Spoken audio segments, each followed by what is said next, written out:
दोस्तों देखिए, महाविस्फोट सिद्धांत जिसको बिग बैंग थियरी भी कहा जाता है, ये किससे संबंधित है? तो ये ब्रह्मांड की उत्पत्ति से संबंधित है। महाविस्फोट सिद्धांत का प्रतिपादन जॉर्ज लेमेंटेयर के द्वारा किया गया था। और दोस्तों, हमारा सौर मंडल जो हमारा सोलर सिस्टम है, जिस गैलेक्सी में स्थित है उसका नाम मंदाकिनी या आकाशगंगा, जिसको कि मिल्की वे या दुग्ध मेखला कहा जाता है, उसमें है। तो याद रखिएगा, हमारा सौर मंडल जिस गैलेक्सी में स्थित है उसका नाम मंदाकिनी या आकाशगंगा या फिर मिल्की वे यानी दुग्ध मेखला है। हमारी आकाशगंगा का आकार कैसा है? तो ये सर्पिलाकार है दोस्तों। और हमारी आकाशगंगा के केंद्र की परिक्रमा करने में सूर्य को बहुत अधिक समय लगता है और ये समयावधि है 25 करोड़ वर्ष। तो इससे आप अंदाज लगा सकते हैं कि आकाशगंगा कितनी बड़ी होती है। हमारी आकाशगंगा के केंद्र की परिक्रमा करने में सूर्य को 25 करोड़ वर्ष लगते हैं और परिक्रमा की यह अवधि ब्रह्मांड वर्ष कहलाती है। आकाशगंगा में कितने तारे हैं? तो ये संख्या दोस्तों 100 बिलियन तारे लगभग हैं आकाशगंगा के में। और देखिए, किसी भी तारे का रंग उसके ताप का सूचक होता है। दोस्तों देखिए, बहुत ही महत्वपूर्ण है, जो तारे का रंग होता है उसके ताप का सूचक होता है। आकाशगंगा को सबसे पहले किसने? गैलीलियो ने देखा था। और ब्रह्मांड में अनुमानतः 1000 अरब गैलेक्सी हैं। धूमकेतु दोस्तों, धूमकेतु क्या हैं? तो ये सूर्य के चारों ओर चक्कर लगाने वाले पिंड होते हैं। और चंद्रशेखर सीमा ऐसी लिमिट है जिसके बाहर तारे आंतरिक मृत्यु से ग्रसित होते हैं। उस सीमा को चंद्रशेखर सीमा या चंद्रशेखर लिमिट कहते हैं। निहारिका दोस्तों, निहारिका सौर परिवार से संबंधित नहीं है। पल्सर क्या है? तो ये तेजी से घूमने वाले तारे होते हैं। कृष्ण छिद्र सिद्धांत यानी ब्लैक होल, इसका प्रतिपादन एस चंद्रशेखर यानी सुब्रमण्यम चंद्रशेखर ने किया था। दोस्तों, ब्लैक होल ऐसा जो अंतरिक्ष पिंड होता है या ऐसा स्थल होता है जिसे किसी प्रकार का विकिरण बाहर नहीं जा सकता है, क्योंकि उसका घनत्व बहुत अधिक होता है। इसके अलावा नक्षत्र किसे कहते हैं? तो दोस्तों, एक निश्चित आकृति में व्यवस्थित तारों का समूह नक्षत्र कहलाता है। प्रकाश वर्ष किसकी इकाई है? तो ये दूरी यानी डिस्टेंस की इकाई है। ये लाइट का या समय की इकाई नहीं है। तो याद रखिएगा, प्रकाश वर्ष दूरी मापने की बहुत बड़ी इकाई है। और दोस्तों, जो है प्रकाश को एक वर्ष चलने में जो दूरी तय करता है, एक वर्ष में कोई प्रकाश जितनी दूरी तय करता है उसको प्रकाश वर्ष कहते हैं। सप्तर्षि तारामंडल में तारे जो है ध्रुव तारे की ओर संकेत करते हैं। और किसने ये प्रतिपादित किया कि सूर्य हमारे सौरमंडल का केंद्र है? तो ये थे दोस्तों कापरनिकस। कापरनिकस ने सबसे पहले ये प्रतिपादित किया था कि सूर्य हमारे सौरमंडल का केंद्र है और पृथ्वी उसकी परिक्रमा करती है। सौरमंडल में वर्तमान में ग्रहों की संख्या कितनी है? तो टोटल 8 ग्रह हैं सौरमंडल में। और पृथ्वी सामान्यतः 4 जुलाई को सूर्य से अधिकतम दूरी पर, जबकि 3 जनवरी को न्यूनतम दूरी पर स्थित होती है। सौरमंडल का सबसे बड़ा ग्रह कौन सा है? तो आप जानते हैं बृहस्पति यानी जुपिटर, ये सौरमंडल का सबसे बड़ा ग्रह है। बुध सौरमंडल का सबसे छोटा ग्रह है और बुध सूर्य के सबसे निकटतम ग्रह भी है। अगर जो यहाँ पर हम सन को लेते हैं, सन, तो यहाँ से सन से लेकर जो ग्रहों का क्रम होता है, बुध, शुक्र, पृथ्वी, मंगल, बृहस्पति, शनि, अरुण और वरुण, तो ये 8 ग्रह हैं जिनका सूर्य से जो क्रम होता है इसी तरह होता है। एक बार फिर से, बुध, शुक्र, पृथ्वी, मंगल, बृहस्पति, शनि, अरुण, वरुण, ये जो हैं 8 ग्रह हैं जो सूर्य से दूरी के अनुसार व्यवस्थित किए जा सकते हैं। शुक्र यानी वीनस, ये सौरमंडल का सबसे चमकीला ग्रह है। और दोस्तों, उपग्रह, ग्रह, क्षुद्र ग्रह, धूमकेतु, उल्का और अन्य आकाशीय पिंडों के समूह को सौरमंडल कहते हैं। सूर्य की दीप्तिमान सतह जो होती है वो प्रकाश मंडल कही जाती है। सूर्य के बाहरी सतह का तापमान बहुत अधिक होता है और ये 6000 डिग्री सेंटीग्रेड तक होता है।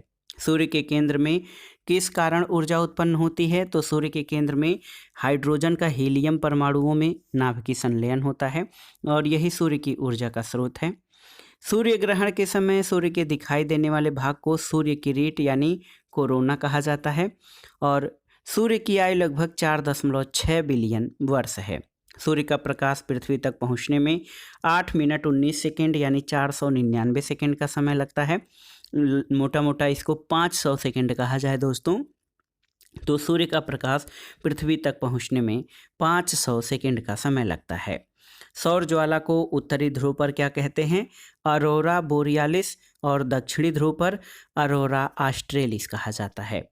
दोस्तों सौर धब्बे जो सूर्य पे सौर धब्बे या सौर कलंक होते हैं, इनका पूरा चक्र 22 वर्षों का होता है और सूर्य का व्यास 13,90,000 किलोमीटर है। सूर्य हमारी पृथ्वी से लगभग 13 लाख गुना अधिक बड़ा है। आइए देखते हैं सूर्य ग्रहण के बारे में। दोस्तों जब चंद्रमा सूर्य और पृथ्वी के बीच में आ जाता है तो सूर्य ग्रहण होता है और सूर्य ग्रहण हमेशा अमावस्या के दिन होता है। सौर मंडल में आकार की दृष्टि से ग्रहों का अवरोही क्रम, तो सबसे बड़ा ग्रह बृहस्पति है, उसके बाद शनि, उससे छोटा वरुण, अरुण, उसके बाद वरुण, फिर पृथ्वी, शुक्र, मंगल और बुध है। तो क्रम या आकार के आधार पर पृथ्वी का स्थान कौन सा है? तो आकार के आधार पर पृथ्वी 5वां सबसे बड़ा ग्रह है। सूर्य से बढ़ती हुई दूरी के क्रम में जो ग्रहों का क्रम है वो है बुध, शुक्र, पृथ्वी, मंगल, बृहस्पति, शनि, अरुण और वरुण। दोस्तों देखिए बुध और शुक्र जो हमारे ग्रह हैं इनके कोई उपग्रह नहीं हैं। सर्वाधिक उपग्रह शनि के हैं, 22 उपग्रह हैं और पृथ्वी सूर्य से लगभग 14.96 करोड़ किलोमीटर यानी 15 करोड़ किलोमीटर दूर है। पृथ्वी, शुक्र और मंगल के बीच स्थित है और ग्रह सूर्य के प्रकाश से प्रकाशित होते हैं। ग्रहों का अपना कोई प्रकाश नहीं होता है, ये सूर्य के प्रकाश से प्रकाशित होते हैं। वरुण सूर्य की परिक्रमा में सर्वाधिक समय लगाता है। दोस्तों हैली ये एक पुच्छल तारा है। सौर मंडल में सबसे गर्म ग्रह शुक्र है और शुक्र को पृथ्वी का सिस्टर प्लैनेट या जुड़वा ग्रह भी कहा जाता है क्योंकि उसका आकार और बनावट लगभग पृथ्वी के बराबर है। सौर मंडल के बाहर पृथ्वी के सबसे नज़दीक का तारा कौन सा है? तो इसका नाम है प्रॉक्सिमा सेंचुरी। और बुध ग्रह सबसे कम समय में सूर्य का चक्कर लगाता है और ये मात्र 88 दिन में सूर्य का एक चक्कर लगा लेता है। शुक्र को दोस्तों सुबह का तारा और सायंकाल का तारा कहा जाता है। मंगल को रेड प्लैनेट या लाल ग्रह भी कहा जाता है। और दोस्तों मैगलन अंतरिक्षयान शुक्र ग्रह के अध्ययन के लिए भेजा गया था और अरस्तु ने सबसे पहले कहा था कि पृथ्वी गोलाकार है। पृथ्वी का वैज्ञानिक नाम ग्रीन प्लैनेट है और एक नाम ब्लू प्लैनेट है। ब्लू प्लैनेट यहाँ पर जल की अधिकता के कारण है, महासागरों की अधिकता के कारण, और ग्रीन प्लैनेट यहाँ हरी भरी स्थिति होने के कारण ग्रीन प्लैनेट कहा जाता है। पृथ्वी का व्यास 12,756 किलोमीटर है और पृथ्वी को सूर्य की परिक्रमा करने में 365.25 दिन लगते हैं। पृथ्वी अपने अक्ष पर 23.5 डिग्री झुकी हुई है और पृथ्वी के अपने अक्ष पर घूमने से दिन और रात होते हैं।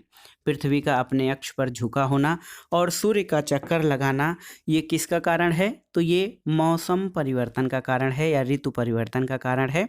तो कौन कौन से कारण मौसम परिवर्तन के हैं? पृथ्वी का अपने अक्ष पर झुका होना और सूर्य का चक्कर लगाना। दोस्तों जब सूर्य से पृथ्वी की दूरी अधिकतम होती है तो इसको अपसौर कहा जाता है और जब ये दूरी निकटतम होती है तो उपसौर कहा जाता है। 4 जुलाई को आप जानते हैं कि सूर्य पृथ्वी से अधिकतम दूरी पर होता है और 3 जनवरी को जो है सूर्य पृथ्वी से निकटतम दूरी पर होता है। क्षुद्र ग्रह जो होते हैं ये सूर्य के चारों ओर मंगल और बृहस्पति के मध्य चक्कर लगाते रहते हैं। तो मंगल यानी मार्स और बृहस्पति यानी जुपिटर के बीच एक पट्टी पाई जाती है जिसमें कि क्षुद्र ग्रह होते हैं जो कि सूर्य का चक्कर लगाते हैं। दोस्तों पूर्व से पश्चिम परिभ्रमण करने वाले ग्रहों में शुक्र और अरुण हैं और अरुण ग्रह हरे प्रकाश को उत्सर्जित करता है। बृहस्पति का वलय सिलिकेटों का बना हुआ है और मंगल ग्रह के लाल रंग का कारण वहाँ पर उपस्थित आयरन ऑक्साइड है। सूर्य के वायुमंडल में कौन सी गैस की अधिकता है? तो हाइड्रोजन गैस की अधिकता है और शनि ग्रह के चारों ओर वलय हैं। दोस्तों शनि सूर्य का एक चक्कर लगाने में 29.5 वर्ष का समय लेता है। टाइटन शनि का उपग्रह है। इसके अलावा निक्स और हाइड्रा प्लूटो के उपग्रह हैं। यूरोपा बृहस्पति का उपग्रह है दोस्तों। चंद्रमा पर पहली बार मानव के कदम 20 जुलाई 1969 को पड़े थे। चंद्रमा के धरातल पर दो व्यक्ति एक दूसरे की बात नहीं सुन सकते क्योंकि वहाँ वायुमंडल नहीं है और ध्वनि संचरण के लिए किसी न किसी माध्यम की आवश्यकता होती है। वहाँ पर चंद्रमा पर वायुमंडल नहीं है, इसलिए दो व्यक्ति एक दूसरे की बात नहीं सुन सकते। दोस्तों, जब पृथ्वी सूर्य और चंद्रमा के मध्य आ जाती है तो चंद्र ग्रहण होता है और चंद्र ग्रहण सदैव पूर्णिमा को होता है। पृथ्वी और चंद्रमा के बीच की औसत दूरी कितना है? तो ये है 3,84,400 किलोमीटर पृथ्वी और चंद्रमा के बीच की दूरी। धूमकेतु की पूंछ सूर्य के विपरीत दिशा में होती है, आप जानते हैं, और उल्का बाह्य अंतरिक्ष से पृथ्वी के वायुमंडल में प्रवेश करने वाले द्रव्य का अंश है। पृथ्वी के दोनों ध्रुवों को मिलाने वाली रेखाओं को दोस्तों देशांतर रेखा कहा जाता है। देशांतर रेखाओं की कुल संख्या 360 है। विषुवत रेखा क्या है? तो विषुवत रेखा पृथ्वी उत्तर और दक्षिण ध्रुवों के बीचों बीच पृथ्वी के गिर्द यानी पृथ्वी के चारों ओर एक काल्पनिक रेखा है और ये पूरी पृथ्वी को दो समान भागों में विभाजित करती है। 21 मार्च और 23 सितंबर को दिन और रात बराबर होते हैं, तो ये तिथियां याद रखिएगा, 21 मार्च और 23 सितंबर। दोस्तों, भूमध्य रेखा किन किन देशों से गुजरती है? तो इसमें देखिए, Congo, Kenya, Indonesia, Brazil, Somalia, Colombia, Maldives आदि से होकर भूमध्य रेखा यानी विषुवत रेखा गुजरती है। देखिए दोस्तों, 23.5 डिग्री उत्तरी अक्षांश को कर्क रेखा और 23.5 डिग्री दक्षिणी अक्षांश को मकर रेखा कहते हैं। और आप जानते हैं भारत से होकर गुजरने वाली रेखा कर्क रेखा है। अंतर्राष्ट्रीय तिथि रेखा या इंटरनेशनल डेट लाइन दोस्तों, ये प्रशांत महासागर यानी पैसिफिक ओशन से खींची जाती है। बेरिंग जलडमरू मध्य अंतर्राष्ट्रीय तिथि रेखा के सर्वाधिक निकट है और भूमध्य रेखा की कुल लंबाई 24,901 मील है। भूमध्य रेखा पर वार्षिक तापांतर सबसे कम होता है क्योंकि यहाँ वर्ष भर एक समान ताप होता है। भूमध्य रेखा पर वर्ष भर दिन और रात भी बराबर होते हैं। और दोस्तों, पृथ्वी की आयु की गणना कैसे की जाती है? तो ये यूरेनियम डेटिंग विधि द्वारा पृथ्वी के आयु की गणना की जाती है। अगर हम उत्तरी गोलार्ध की बात करें तो 21-22 दिसंबर को वर्ष का सबसे छोटा दिन होता है और 20-21 जून को वर्ष का सबसे लंबा दिन होता है। दक्षिणी गोलार्ध में तो 20-21 जून को सबसे छोटा दिन और 21-22 दिसंबर को सबसे बड़ा दिन होता है। ब्रह्मांड और सौरमंडल के बाद आइए चट्टानों के बारे में जानते हैं। दोस्तों, महाद्वीपों के अलग होने का कारण चट्टानों का वलन और भ्रंशन है। इसके अलावा पृथ्वी के सबसे ऊपरी परत को स्थल मंडल कहा जाता है। अधिकांश जो भूपर्वती है वो आग्नेय शैलों की बनी हुई है। अवसादी या परतदार चट्टानों का निर्माण चट्टानों के मलबे से होता है। बलुआ पत्थर किस प्रकार की चट्टान का उदाहरण है? तो ये दोस्तों परतदार चट्टान का उदाहरण है बलुआ पत्थर। आग्नेय चट्टानों का निर्माण मैग्मा और लावा के जमने से होता है और कायांतरित चट्टानों का निर्माण आग्नेय और अवसादी दोनों प्रकार की चट्टानों से होता है। वायुमंडल के बारे में जानते हैं। दोस्तों, पृथ्वी के वायुमंडल का सर्वाधिक घनत्व क्षोभ मंडल, जिसको कि ट्रोपोस्फियर कहा जाता है, इसमें होता है। क्षोभ मंडल में मौसम की सभी परिघटनाएं होती हैं। वायुमंडल की सबसे निचली परत क्षोभ मंडल है और क्षोभ मंडल की सघनता शीत ऋतु में बढ़ जाती है। सौर विकिरण का उसी रूप में पृथ्वी से परावर्तित हो जाना एल्बिडो कहलाता है और सूर्य का ताप हम तक विकिरण के द्वारा यानी रेडिएशन के द्वारा पहुंचता है। क्षोभ मंडल वायुमंडल का सबसे तप्त भाग है क्योंकि ये पृथ्वी के पृष्ठ से तप्त हो जाता है। पृथ्वी शिखर सम्मेलन या दोस्तों अर्थ समिट जो है, ये पृथ्वी बचाओ का आयोजन United Nations conference on environment and development द्वारा किया गया था। और ओजोन परत कहाँ पाई जाती है? तो ये वायुमंडल के समताप मंडल में पाई जाती है ओजोन परत। ओजोन परत दोस्तों हानिकारक पराबैंगनी विकिरण जो कि अल्ट्रावायलेट रेज होती हैं उनका अवशोषण करके इससे हमें सुरक्षा प्रदान करती है। अंटार्कटिका के ऊपर ओजोन छिद्र का पता वर्ष 1985 में लगा था। आइए अक्षांश और देशांतर रेखाओं के बारे में जानते हैं दोस्तों। देखिए, 1 डिग्री से दूसरे डिग्री देशांतर के मध्य 4 मिनट का अंतर होता है। विषुव शब्द जब दिन और रात बराबर होते हैं उसके बारे में बताता है, और राशियों की कुल संख्या 12 है। प्रमुख यामोत्तर या प्राइम मेरिडियन ग्रीनविच से होकर गुजरती है। अंतर्राष्ट्रीय तिथि रेखा 180 डिग्री देशांतर ही अंतर्राष्ट्रीय तिथि रेखा है। 0 डिग्री अक्षांश को भूमध्य रेखा के नाम से जानते हैं। दोस्तों, एक महत्वपूर्ण तथ्य जान लीजिए, अफ्रीका महाद्वीप से होकर कर्क रेखा, मकर रेखा और भूमध्य तीनों रेखाएं गुजरती हैं। सबसे बड़ा वृत्त विषुवत वृत्त होता है और यही भूमध्य रेखा होती है। डोलड्रम कटिबंध भूमध्य रेखा के निकट होता है। आगे आइए ज्वालामुखी के बारे में, वॉल्केनो के बारे में जानते हैं। दोस्तों, ज्वालामुखी के मुख को क्रेटर कहा जाता है। ज्वालामुखी से कई प्रकार की गैसें निकलती हैं, जिनमें सबसे अधिक जलवाष्प होती है। पृथ्वी के अंदर पिघला हुआ पदार्थ मैग्मा कहलाता है, और लावा के ठोस होने के परिणाम स्वरूप पृथ्वी के अंदर निर्मित चट्टानों को प्लूटोनिक चट्टानें कहते हैं। आइए देखते हैं दोस्तों प्रमुख ज्वालामुखी और उनकी अवस्थिति। माउंट एटना इटली में है, मौना लोआ हवाई द्वीप में है, कोटोपैक्सी इक्वाडोर में, फ्यूजियामा आप जानते हैं जापान में, किलिमंजारो तंजानिया में, किलायू ज्वालामुखी हवाई द्वीप पर, विसुवियस इटली में, माउंट रेनियर संयुक्त राज्य अमेरिका में, इसके अलावा माउंट टाल फिलीपींस में और पेरिकुटिन मैक्सिको में स्थित है। दोस्तों, स्ट्राम्बोली ज्वालामुखी, इसको लाइट हाउस ऑफ जो भूमध्य सागर है, भूमध्य सागर का प्रकाश स्तंभ कहा जाता है। भूकंप की तीव्रता मापने वाला यंत्र सिस्मोग्राफ है, और रिक्टर पैमाने का उपयोग भूकंप की तीव्रता मापने के लिए किया जाता है। सुनामी का कारण दोस्तों भूकंप होता है। सुनामी जो है समुद्र में उठने वाली उच्च लहरें होती हैं, और ये जापानी भाषा का शब्द है। विश्व में महाद्वीपों की संख्या कुल कितनी है? 7 महाद्वीप हैं। एक और महाद्वीप की खोज की गई है जीलैंडिया नाम से। दोस्तों, विश्व की पर्वत श्रेणियों के बारे में जानते हैं। तो सबसे ऊंची चोटी माउंट एवरेस्ट है, जिसकी ऊंचाई 8,848 मीटर है। ये नेपाल तिब्बत सीमा पर है। K2 ये इसकी ऊंचाई 8,611 मीटर है। ये भारत में पाक अधिकृत कश्मीर में है। कंचनजंगा, इसकी ऊंचाई 8,586 मीटर है और ये भारत नेपाल सीमा पर स्थित है। लाहोत्से 8,516 मीटर ऊंचाई है, नेपाल तिब्बत सीमा पर।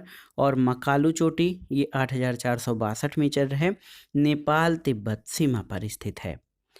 विभिन्न महाद्वीपों के उच्चतम शिखर के बारे में जानते हैं। दोस्तों देखिए, एशिया महाद्वीप का उच्चतम शिखर आप जानते हैं माउंट एवरेस्ट, ये दुनिया का भी उच्चतम शिखर है, जिसकी ऊंचाई 8,848 मीटर है। ये नेपाल तिब्बत सीमा पर है।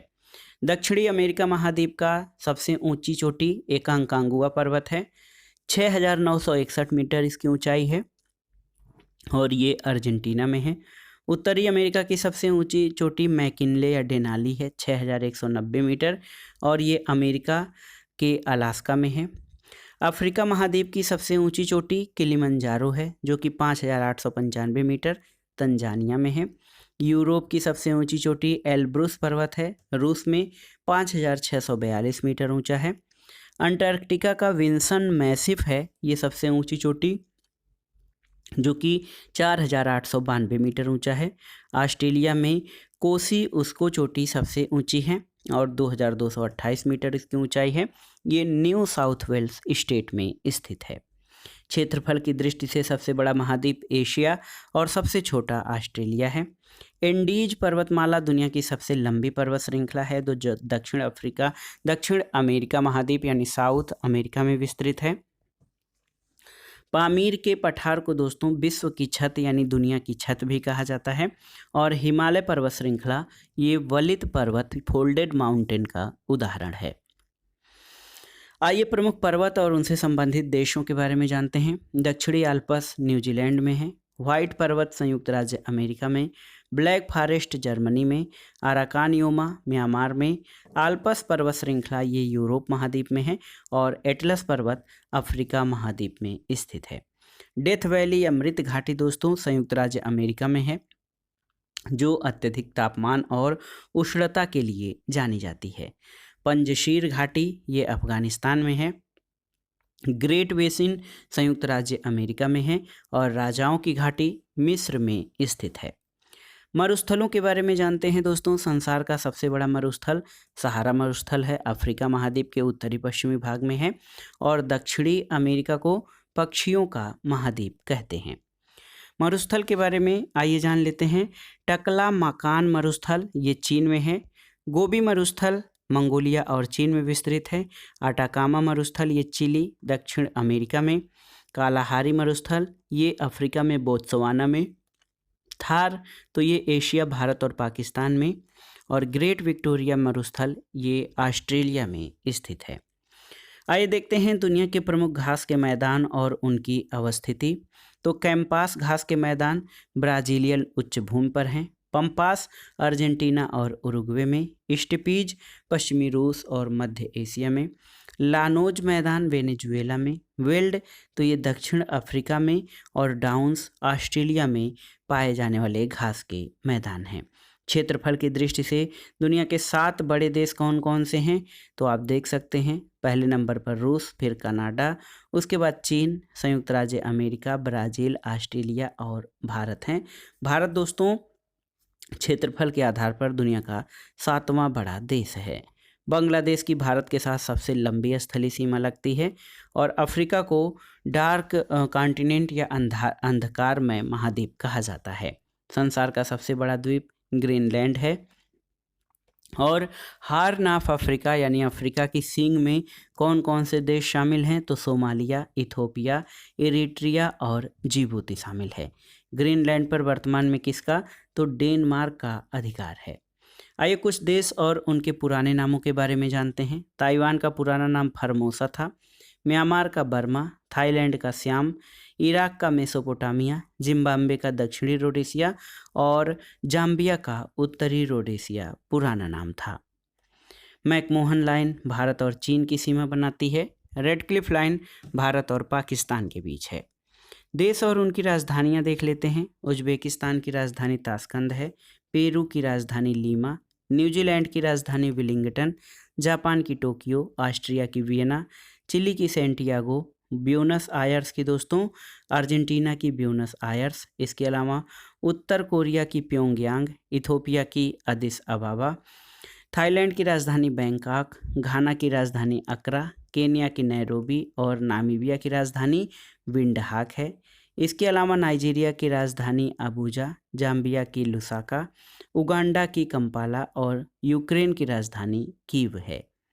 इसके अलावा आप अन्य महत्वपूर्ण देशों के बारे में जान सकते हैं। डेनमार्क की राजधानी दोस्तों कोपेनहेगन, नॉर्वे की ओस्लो, फ्रांस की आप जानते हैं पेरिस, जर्मनी की राजधानी बर्लिन, जॉर्डन की राजधानी अम्मान, मंगोलिया की उलान बटोर, यमन की राजधानी सना, लेबनान की राजधानी बेरूत, चीन की बीजिंग, कनाडा की ओटावा, रूस की मॉस्को, ऑस्ट्रेलिया की कैनबरा, तुर्की की अंकारा, ब्राज़ील की ब्राज़ीलिया, अमेरिका की वाशिंगटन डीसी और इंग्लैंड की राजधानी लंदन है। दोस्तों अलास्का जो है वो संयुक्त राज्य अमेरिका का हिस्सा है, आप जानिएगा।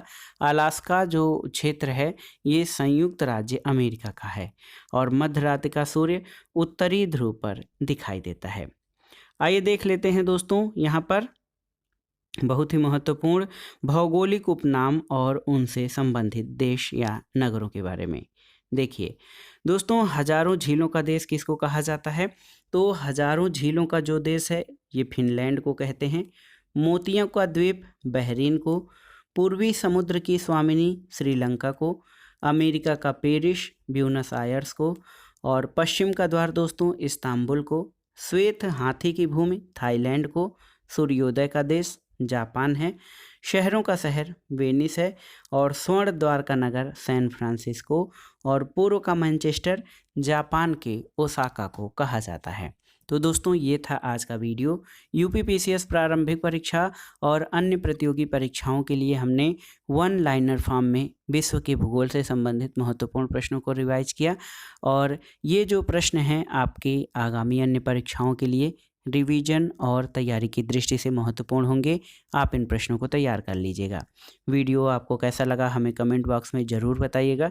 वीडियो को लाइक करिए, शेयर करिए और अपने दोस्तों को बताइए। दोस्तों, वीडियो देखने के लिए धन्यवाद। नमस्कार।